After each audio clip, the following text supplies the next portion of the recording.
আসসালামু আলাইকুম, কেমন আছেন সবাই? চলে আসলাম নতুন একটা রেসিপি নিয়ে, লেয়ার মুরগির। এই লেয়ার মুরগিটা অনেকের কাছে খুবই প্রিয়, আবার অনেকে পছন্দ করেন না। যদি এইভাবে আপনি রান্না করতে পারেন এই লেয়ার মুরগিটি, তাহলে খেতে লাগবে দুর্দান্ত। চলুন তৈরি করা যাক লেয়ার মুরগির রেসিপিটা। প্রথমে আমি একটি মুরগি কেটে ধুয়ে পরিষ্কার করে নিয়ে এসেছি। এখানে মুরগির মাংসের আমি সব কিছুই দিয়ে দিয়েছি, গিলা, কলিজা, চামড়া সহ। এটা আমি বাটা মশলা দিয়ে রান্না করব। প্রথমে দিয়ে দিলাম পেঁয়াজ বাটা, আদা বাটা, রসুন বাটা, জিরা বাটা, লাল মরিচের গুঁড়া, হলুদের গুঁড়া, স্বাদ মতো লবণ, আর 1 চামচ গোলমরিচের গুঁড়া। এই গোলমরিচের গুঁড়াটা দিলে আপনার মাংসের স্বাদটা দ্বিগুণ বেড়ে যাবে। এটাকে দিয়ে ভালো করে ম্যারিনেট করে রেখে দেব। ভালো করে মাখাতে হবে যেন মাংসের গায়ে মশলাগুলো ভালো করে ঢোকে।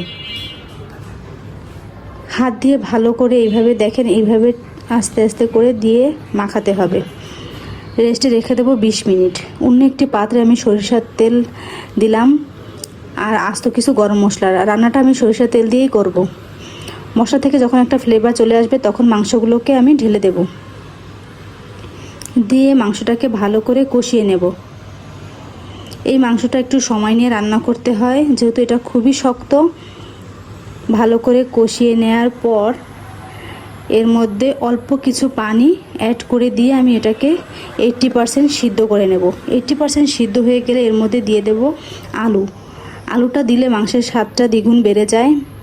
যেহেতু এই মুরগিটা অনেকটা দেশি মুরগির স্বাদ এনে দেয়, তাই আলু দিয়ে রান্না করলে খুবই টেস্টি হয়। আলু দিয়ে কষায় নেওয়ার পর এর মধ্যে দিয়ে দিলাম ঝোলের পানিটা। ঠিক যখন ঝোলটা গাঢ় হয়ে যাবে তখনই আমি এর মধ্যে দিয়ে দেব গরম মশলার কিছু গুঁড়ি। গরম মশলার গুঁড়িটা দিয়ে এটাকে নামিয়ে নিয়েছি। দেখুন কি দুর্দান্ত হয়েছে দেখতে, খেতেও সেরকম হয়েছে।